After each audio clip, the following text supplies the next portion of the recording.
Jangan kita putus asa dan jangan kita berhenti daripada belajar.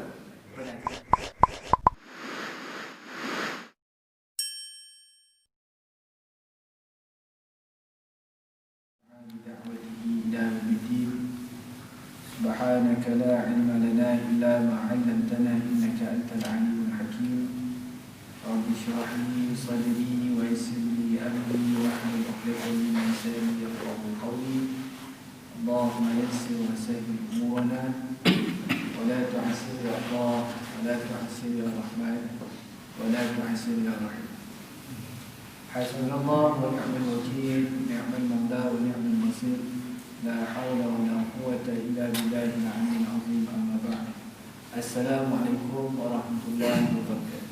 Waalaikumsalam warahmatullahi wabarakatuh. Alhamdulillah, pertama sekali mari kita sama-sama meningkatkan rasa bersyukuran kita kepada Allah Subhanahu Wa Taala kerana masih lagi diberikan peluang kepada kita untuk kita hidup di atas muka bumi ini, dan masa-masa yang ada ini mudah-mudahan menjadi masa yang diberkati oleh Allah Subhanahu Wa Taala. Masa untuk kita sama-sama mengumpul segala amal kebaikan supaya bila mana kita mati nanti kita bertemu dengan Allah dalam keadaan Allah redha dan suka kepada kita. Baik, kita masih lagi berada dalam kitab hadis 40 jalan ke syurga ni, dan kita dah berbincang berkenaan dengan hadis ke-33 pada minggu lepas, berkaitan dengan sifat yang ada ataupun amalan yang telah dilakukan oleh Sayyidina Abu Bakar, bahkan mendapat jaminan syurga daripada Nabi SAW. Disebutkan ada beberapa perkara yang disebutkan, iaitu pertama berkenaan dengan puasa. Dia kata puasa, bagi puasa sunat lah. Kalau puasa yang Ramadan, Nabi tak tanya. Dan sebab puasa Ramadan semua orang berpuasa, maka Nabi SAW berkata, siapakah yang pada hari ini telah berpuasa? Maka kata Abu Bakar, aku telah berpuasa. Mana puasa sunat?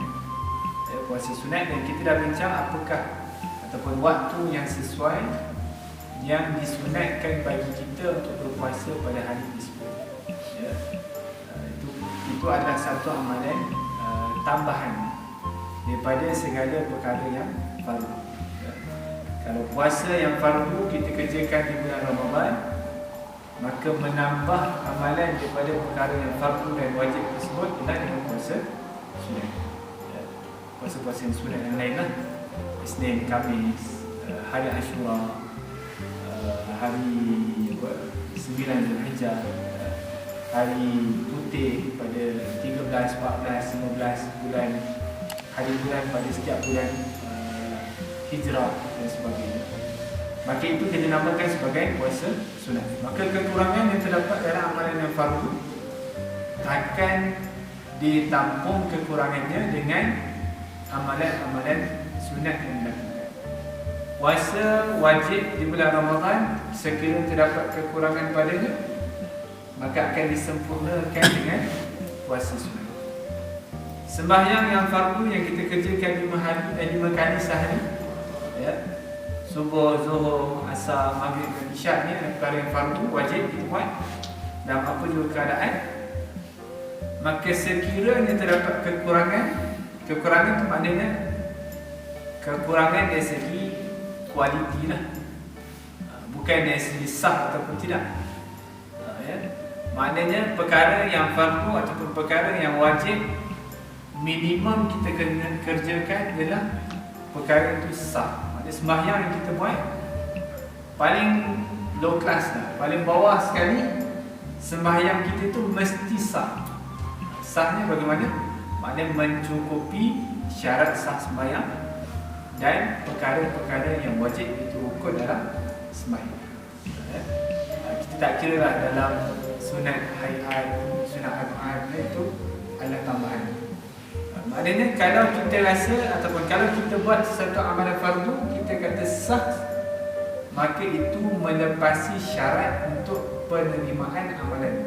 Maknanya bila kita sembahyang maghrib tadi kita kata saya sembahyang sah hukumnya. Kerana apa? Kerana perkara yang wajib telah dibuat, maknanya rukun sempurna, dan dan juga syarat sah sempurna. Beza syarat sah dengan rukun ialah rukun berada dalam sembahyang.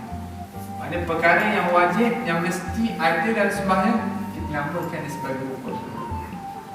Dalam sembahyang ada rukun, sujud, ada yang baca Al-Fatihah, ada yang takbiratul ihram, ada yang tahiyat akhir dan sebagainya. Maka itu kita kata perkara rukun yang wajib ada dalam sembahyang.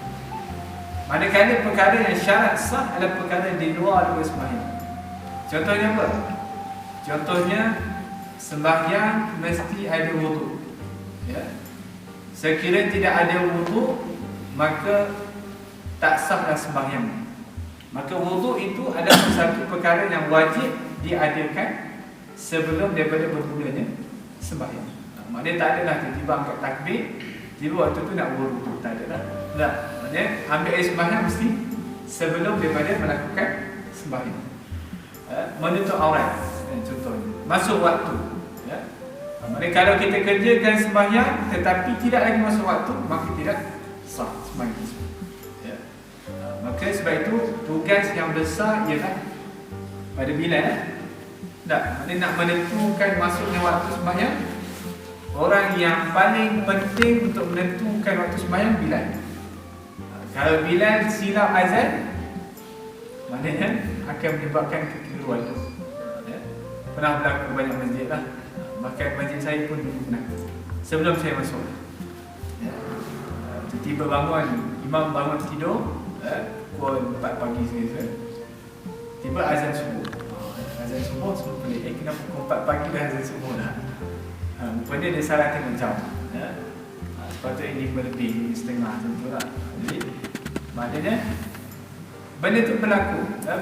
Bahkan di Malaysia pernah berlaku waktu buka puasa. Buka puasa ni orang menunggu azan maghrib. Pernah berlaku satu ketika, tak saya tahun lepas ke 2 tahun lepas, mungkin 2 tahun lepas, di radio apa saya tak ingat, azan maghrib terawal, mana salah waktu. Sepatutnya pukul 7 lebih, dia azan saya rasa sebelum pukul 7 maka menyebabkan kekeliruan berlaku. Maksudnya sekiranya ada orang buka puasa waktu tu, dalam keadaan dia dengar azan, dia terus buka puasa, tak tengok jam, maka menyebabkan berlaku kekeliruan dalam kalangan masyarakat. Maka tugas muazzin, tugas Bilal adalah satu tugasan yang besar untuk menentukan masuknya waktu sembahyang. Menentukan masuknya waktu sembahyang. Itu juga bila mana mula-mula dipaham dulu. Tahun lepas ke 2 tahun lepas, dia keluarkan satu perkeliling. Azan waktu subuh akan diadakan 2 kali. Masjid ni nampak? Ada? Tak ada lagi. Dulu Pahang pernah keluarkan satu surat. Maknanya semua masjid di Pahang kena azan 2 kali waktu subuh. Jadi selalunya orang akan ambil azan pertama ialah setengah jam lah. Setengah jam sebelum subuh, dan azan kedua waktu subuh. Jadi bila mula-mula surat tu keluar dan masjid buat, maknanya dia azan setengah jam sebelum masuk subuh. Semua orang pelik je, kenapa tak azan ni? Sedangkan dia dah keluarkan satu perkeliling lah, arahan kepada semua masjid. Tapi ada masjid yang tak buat lah. Macam masjid saya tak buat juga. Masjid tak buat. Selalu masjid-masjid besar lah, masjid-masjid di daerah-daerah, di Bentong, Temendung, di kawasan-kawasan daerah, masjid daerah, mereka diminta untuk buat azan 2 kali waktu subuh. Maknanya azan yang pertama bukan azan menandakan masuk waktu, tetapi azan supaya orang bangun. Dan azan yang kedua barulah menandakan masuknya waktu subuh. Sebab itu kalau saya dulu waktu saya belajar pun pernah, azan awal kita tengah malam bulan Ramadan kan, kita ni sahur menjadi lambat, dan subuh baru nak sahur kan, tiba makan, tengah makan tiba azan, pelik lah. Maknanya Ya, azan sepatutnya azan masuk sewaktu lah. Rupanya orang yang azan ni salah tengok jam juga. Ya. Sebab kalau jam digital, setengah masjid ada jam digital, dia ada satu waktu imsak, satu lagi waktu subuh. Jadi kadang-kadang bila tersilap azan, kenapa dia dengar bunyi jam lah, teng mana masuk waktu kan. Rupanya masuk waktu imsak, ada 10 minit. Orang tengah makan, ada yang berhenti makan, saya makan lah. Sebab apa? Sebab kita yakin bahawa belum lagi masuk waktu. Ya. Baik. Maka itu adalah satu tugasan yang besar lah, ya, bagi Bilal untuk menentukan masuk waktu. Maka syarat sah antaranya ialah masuknya waktu sembahyang dengan yakin. Sekarang kita ada jam lah. Andai kata kita masuk hutan tak ada jam, maka ijtihad waktu sembahyang. Kalau kita betul-betul yakin waktu itu telah masuk, barulah boleh ambil melakukan sembahyang yang fardu tersebut. Ya. Maka kekurangan yang terdapat dalam sembahyang yang fardu akan ditampung dengan sembahyang sunat. Sembahyang sunat. Ya. Maknanya paling minimum sembahyangnya mesti sah. Sebab itu saya kata apabila kita nak belajar tentang sembahyang, kita kalau mazhab Syafi'i kita pegang ada 13 rukun sembahyang. Ya. Ada mazhab yang lain ada lebih daripada 13. Kenapa? Kerana membezakan antara satu rukun yang lain dengan tamakninah. Tamakninah diletakkan dalam satu rukun yang lain. Maka sebab itu saya kata kalau belajar sembahyang tentang rukun, wajib tak kita hafal 13 rukun? Kalau kita tanya ni, cuba sebutkan 13 rukun sembahyang. Kita pun pertama apa ya, niat dulu ke, berdiri dulu ke, ya? Takbir dulu ke, kan? Jadi kalau kita suruh sebut satu, mungkin tak cukup 13, ataupun mungkin lebih 13. Perkara yang bukan rukun mungkin kita sebut sebagai rukun. Perkara yang sepatutnya rukun mungkin kita rasa bukan rukun. Ya. Maka 13 rukun ini yang terbaik. Ya, rukun wajib tak? Kalau kita kata kalau tertinggal rukun tadi, kita akan menentukan sama ada sah ataupun tak sembahyang. Sebab itu ilmu tentang sembahyang paling kurang ialah kita dapat menentukan bahawa sembahyang saya tadi sah. Itu paling kurang lah. Belum cerita tentang semua benda lah. Mana tak cerita tentang ikhlas, tak cerita tentang khusyuk, ya. Mana paling kurang kita kata sembahyang tadi saya yakin sembahyang yang saya kerjakan tadi adalah sah. Kenapa? Kerana cukup syarat-syarat sahnya dan cukup dengan rukun sembahyang. Kalau kita tak dapat menentukan sembahyang kita tadi, itu ada masalah. Kalau orang tanya, tadi rasa-rasa sembahyang maghrib sah tak? Kita nak jawab macam mana lah. Rasa sah kot, mungkin rasa sah kot, ya. Sebab apa? Sebab kita tak dapat membezakan sama ada benda tu sah ataupun tidak. Sebab itu tentang sembahyang kita panggil sebagai ilmu fardu ain. Kenapa belajar tentang sembahyang adalah fardu ain? Kerana sembahyang itu wajib. Apabila sembahyang itu wajib, maka mempelajari ilmu tentang sembahyang adalah wajib. Ya? Sebab kita nak menyempurnakan sesuatu yang wajib mesti ada dengan ilmu. Maka sebab itu kita kena belajar paling kurang 13 rukun. Kalau sunat itu kemudian lah, sunat ayat, sunat al-Quran. Kalau tertinggal kena ganti ke, tak perlu ganti ke, sah ke, tak sah ke dan sebagainya. Sebab itu kalaulah berlaku kesilapan dalam sembahyang, akan berlaku kecelaruan. Contoh imam tertinggal tertinggal tahiyat awal. Tahiyat awal. Itu antara perkara yang selalu buat lah. Selalu berlaku. Tertinggal tahiyat awal, tertinggal kunut.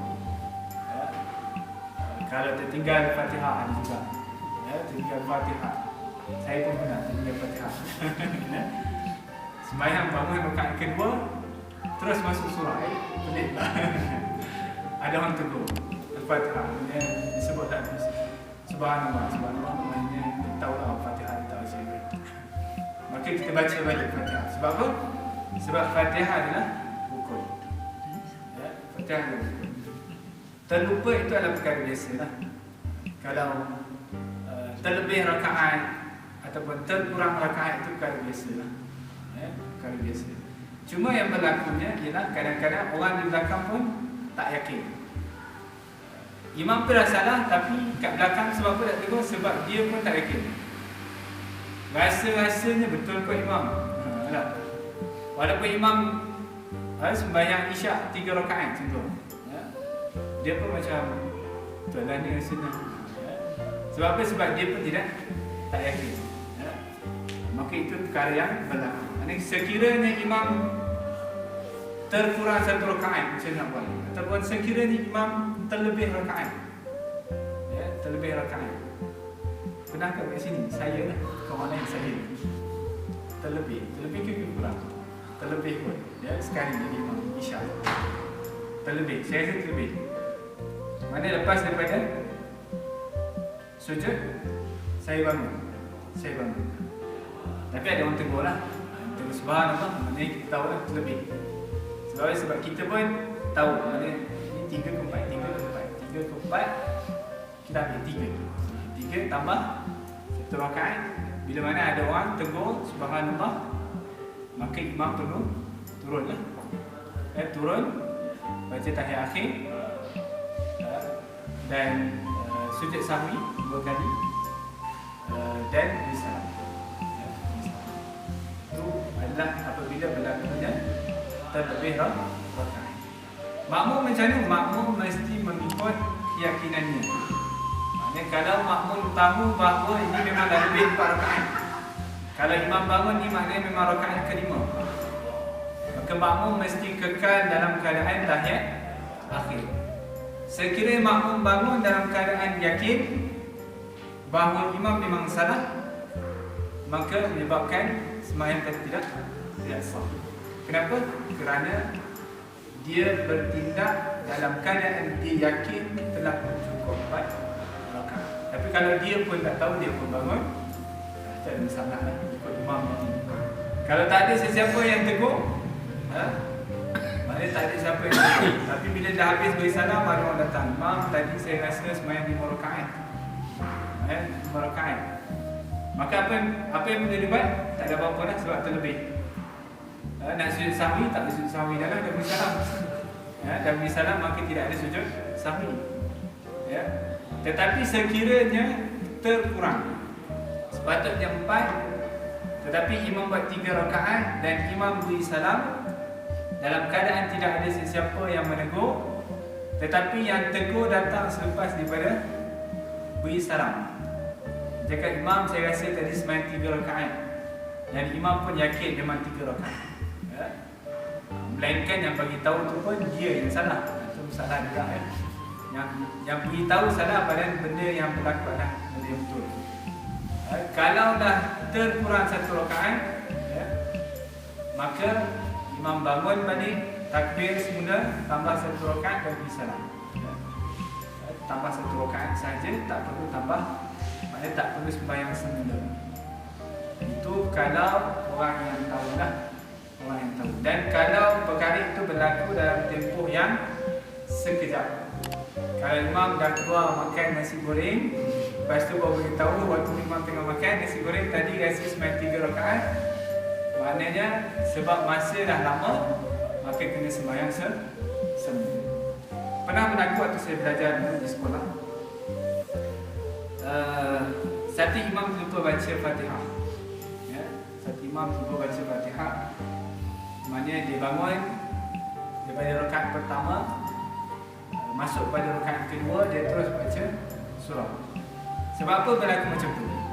Saya cakap lagi benda kenapa tiba-tiba bangun rakaat kedua imam terus baca surah tanpa membaca surah Fatihah. Sebab apa? Sebab rakaat pertama tadi dia dah fikir dah, saya nak baca surah apa rakaat kedua. Ataupun dia mungkin ambil satu surah dia bagi dua.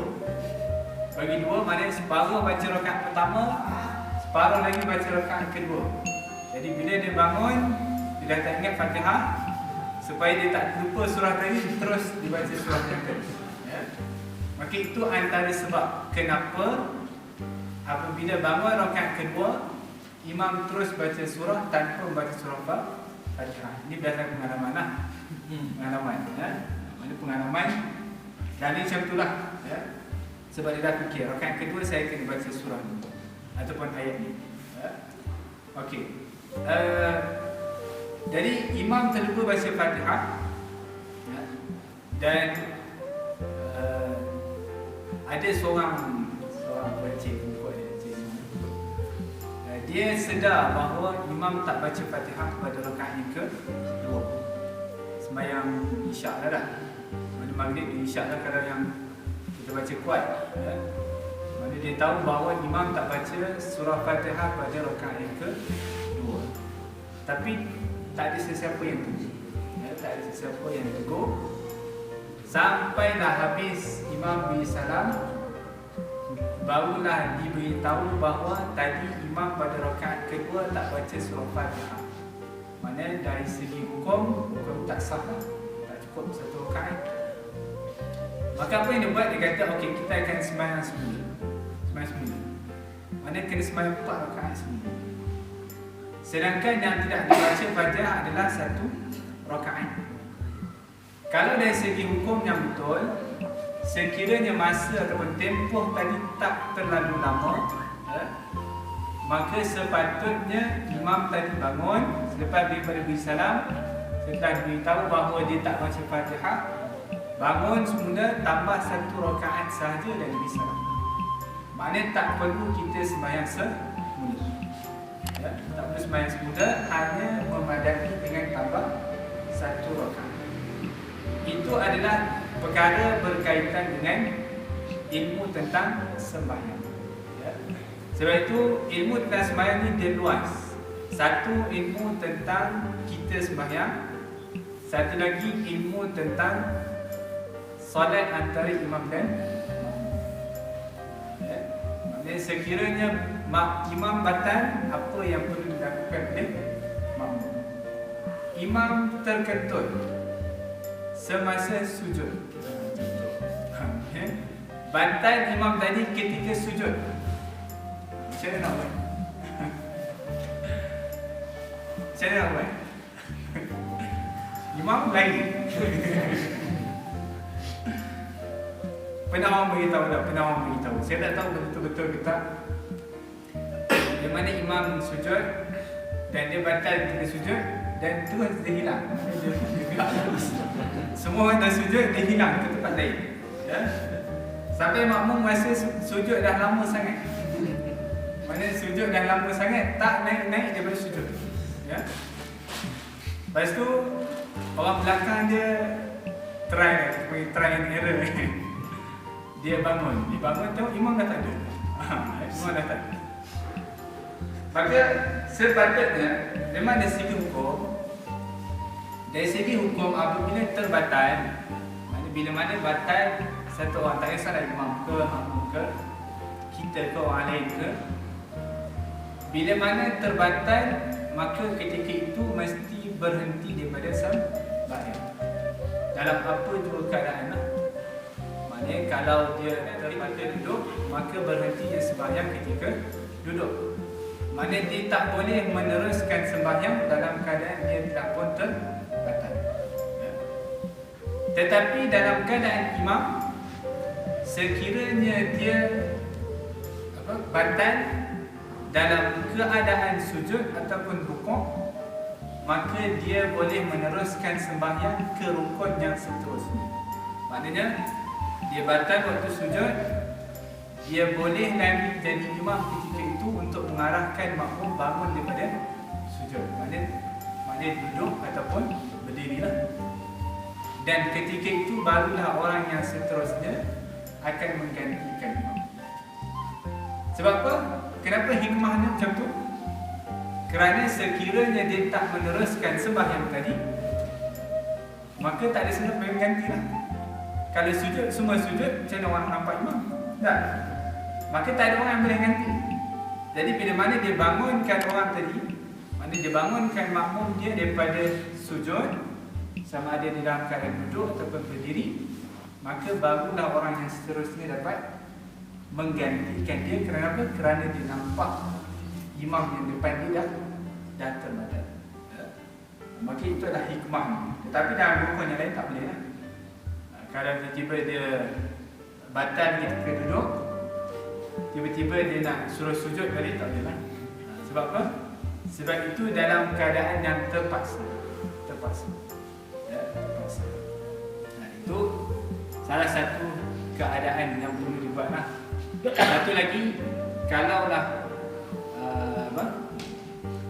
kalaulah imam tak nak juga bangun daripada sujud, maka dia boleh bagi tahu lah orang di belakang tadi, bagi tahu dah batal. Sebab apa? Sebab dia dah batal, dia boleh bercakap. Tak? Dia boleh bercakap lah. Maknanya yang tak dibenarkan bercakap ketika dalam sembahyang. Bila mana dia dah batal, dia boleh bagi tahu makmum bahawa dia telah terbatal. Maka akan ada seorang yang akan menggantikan dia. Tak perlulah dia pakai mikrofon. Saya dah terbatal. Pernah juga kadang-kadang berlaku, bila mana terbatal, dia batal memanglah dia batal, tetapi itu masalah juga. Maknanya bila mana imam tak tahu cara untuk cara apabila dia terbatal ketika dalam sembahyang. Dia pergi buat dengan semua, saya terbatal, semua orang batal. Semua berhentikan sembahyang. Sebetulnya dia yang batal, maka dia je lah batal, orang lain tak batal. Walaupun dia imam, kalau dia batal, itu dia yang batal. Makmum tak terbatal.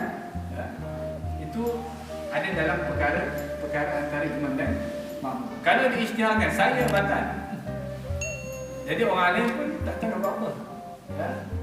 Melainkan kalau dia beritahu orang di belakang yang tahu, maka dia akan menggantikan. Menggantikan macam mana? Tidak semestinya dengan ke depan. Contoh tadi, imam batal ketika sujud, maka dia bangunkan makmum, maknanya dia sebab Allahu Akbar, tukar kedudukan kepada duduklah. Maka adakah perlu orang di belakang ke depan? Tak perlu, takkan dia nak mengesot. Tak, takkan dia nak mengesot duduk atau dia mengesot ke depan, tak perlu. Mana menggantikan imam dari segi suara. Dari segi suara. Ke depan itu hanya boleh ketika berdiri. Ketika rukuk pun tak boleh. Kalau rukuk tiba-tiba dia nak ke depan, dalam keadaan rukuk tak boleh. Mengesot dalam keadaan rukuk tak boleh. Apatah lagi dalam keadaan sujud. Sujud berangkat ke depan tak boleh. Mana menggantikan itu adalah menggantikan suara ataupun peranan ataupun tugas. Adapun ke depan itu akan dilakukan ketika berdiri. Kalau ketika itu ke tahiyat akhir, maka tak perlu ke depan. Dia terus duduk tahiyat akhir dan dia beri salam dengan menguatkan suara dan dia akan menggantikan. Jadi ini adalah perkara-perkara yang berkaitan dengan sembahyang. Perkara berkaitan dengan sembahyang. Banyak lagi, luas lagi perkara yang berkaitan dengan sembahyang. Kalau kita masuk dalam bab musafir, dalam bab tayamum, menggantikan air, mungkin sekarang tak lah. Indonesia mungkin tak, saya rasa lah. Kalau hutan pun saya rasa ada air, saya rasa. Maksudnya tayamum ni menggantikan air menggunakan debu tanah dalam keadaan yang terpaksa. Kecuali dalam keadaan sakit lah. Dalam keadaan sakit, luka di tempat yang tak boleh kena air, maka menggantikan dengan tayamum.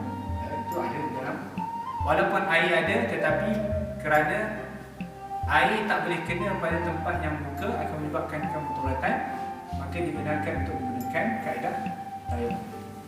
Itu juga berkaitan dengan sembahyang. Wuduk berkaitan dengan sembahyang, tayamum juga berkaitan dengan sembahyang. Juga dalam sembahyang kita ada jamak dan qasar. Jamak maksudnya menghimpunkan, qasar maknanya memendekkan. Jamak itu maksudnya apa? solat zuhur dan asar dikerjakan dalam satu waktu yang sama. Sama ada pada waktu yang pertama ataupun waktu yang kedua. Ya, itu jamak. Kalau qasar, daripada solat yang 4 rakaat dijadikan kepada 2 rakaat. Ya, itu juga ada dalam hukum fiqh. Ya. Itu tuan-tuan nak belajar, tuan-tuan kena belajar dengan Maisur je, ya, dengan kena belajar, ya, supaya kita nampak rukhsah. Adakah wajib belajar tentang rukhsah ni? Taklah wajib. Maknanya kalau sembahyang jamak dan qasar ni contohnya, taklah wajib. Sebab apa? Kita boleh sembahyang tamam, boleh. Tetapi nak tunjukkan prihatinnya agama Islam dalam situasi manusia. Maknanya kita dalam keadaan travel, jalan jauh, ya, mungkin tak penat, tetapi kita nampak dia punya hikmah kenapa Allah jadikan sembahyang tu boleh digabungkan ataupun sembahyang tu boleh dipendekkan. Kita akan nampak apabila kita bergerak ataupun kita bermusafir lah. Ya. Jadi itu adalah perkara-perkara yang kita perlu belajar. Perkara asas yang perlu belajar tentang sembahyang, tentang wuduk, taharah, air, ya, cara bersuci dan sebagainya, supaya amalan kita ni kita boleh hukum dia sebagai sah. Ya, kalau tak, kita akan dalam keadaan ragu-ragu. Ya, jangan ada perasaan ragu-ragu lah. Kadang-kadang ada orang ambil wuduk sampai setengah jam. Tak, sampai setengah jam. Kenapa? Sebab kata niat tak masuk. Saya kata niat tak masuk susah sangat. Macam mana niat tu tempat dalam hati. Ya, tempat dalam hati. Ya, nawaitu raf'al hadathil asghar. Mana nak sampai ke air ke muka tu setengah jam. Ya, ataupun dalam sembahyang. Sini rata-rata adalah. Ya, ada tempat kadang was-was sangat sembahyang. Surah Al-Fatihah ataupun takbiratul ihram. Nak masukkan sahaja aku sembahyang tadi. Sahaja aku sembahyang fardu maghrib 3 rakaat, mengikut imam menjadi makmum tunai kerana Allah Taala. Itu panjang sekali nak masuk ni. Sampai Allah tak juga masuk. Bila masuk? Tuan-tuan perhatikan, kalau imam takbir Allahu Akbar yang pertama tu, dia sibuk takbir sampai imam habis baca Fatihah, dia tak masuk lagi sembahyang. Takbir dia tak lepas lagi. Bila dia lepas? Bila imam rukuk. Bila imam rukuk terus masuk. Saya tak tahu kenapa. Sebab apa? Sebab kalau tak masuk waktu tu, dia kena tambah 1 rakaat ni. Jadi terus masuk niatnya. Ya, waktu sebelum rukuk. Ini adalah perkara-perkara yang kita perlu elakkan. Ya, teliti tu bagus, tetapi jangan terlampau teliti. Ya, terlampau teliti sehingga menyebabkan kesusahan dalam kita beramal. Ya. Okey, saya rasa cukup setakat itu hari ini. Kita masuk lagi hadis yang lain, 4. Ya. Mudah-mudahan dengan sedikit perkongsian memberi manfaat pada kita bersama. Ya. Perkara yang penting saya nak beritahu adalah kita kena sentiasa belajar. Itu je. Panjang daripada awal sampai hujung tadi, satu je point dia, kena rajin belajar. Ya, jadi jangan kita putus asa dan jangan kita berhenti daripada belajar. Sebab apa? Sebab terlalu banyak perkara yang kita tak tahu. Tidaklah sampai kita kena belajar sampai menjadi orang yang alim, sampai tahap mufti, tak perlu. Ya. Mufti ada orangnya. Ya. Tapi paling kurang ialah menentukan ibadat kita tadi sah ataupun tidak. Sehingga kalau orang tanya sah ke sembahyang tadi, kita boleh jawab sah. Sebab apa? Rukun dia cukup. Ya. Maka itu adalah taraf yang paling minimum yang kita kena belajar supaya amalan kita ni layak diterima oleh Allah Subhanahu Wa Taala. Kalau tak, amalan-amalan kita yang kita buat akan jadi kosong. Ya. Kerana tidak menepati apa yang ditentukan oleh Allah dibawa oleh Nabi Sallallahu Alaihi Wasallam. Tapi baik itu daripada Allah kurang kesempatan saya. Minta maaf dan tuan-tuan sekiranya yang terkasar bahasa terkurang menyampaikan. Aku qauli hadza wa astaghfirullah al-azim li wa lakum. Assalamualaikum warahmatullahi wabarakatuh. Waalaikumsalam.